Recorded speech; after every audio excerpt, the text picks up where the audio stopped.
दिनेश मेरे को आत्मत्राण का एक समरी बोलो। कविता आत्मत्राण मूल रूप से बंगला में लिखी गई है।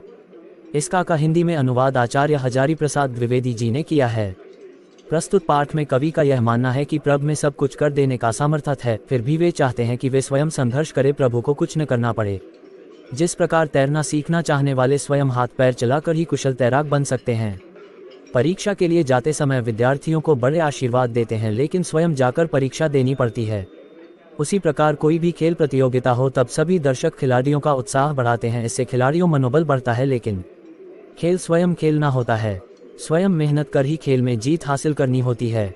कवि जीवन में आने वाली सभी परेशानियों का मुकाबला स्वयं करना चाहते हैं। वह मुसीबत में भयभीत नहीं होना चाहता है, इसलिए वह भगवान से इतनी ही शक्ति की कामना करते हैं कि सभी परेशानियों पर निडर होकर विजय पा सकें।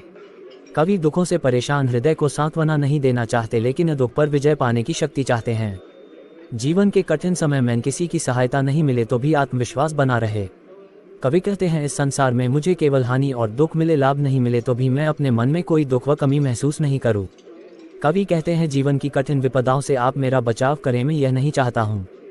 मैं सिर्फ इतना चाहता हूं कि आप मुझे उन विपदाओं से लड़ने की शक्ति प्रदान करें।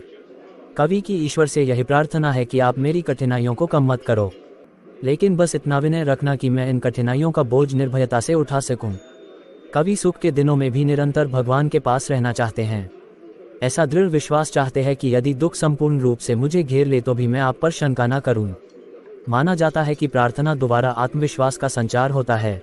लोगों को स्वयं के सामर्थ्य पर विश्वास रखने की प्रेरणा देती हुई प्रार्थना अन्य प्रार्थना से अलग है।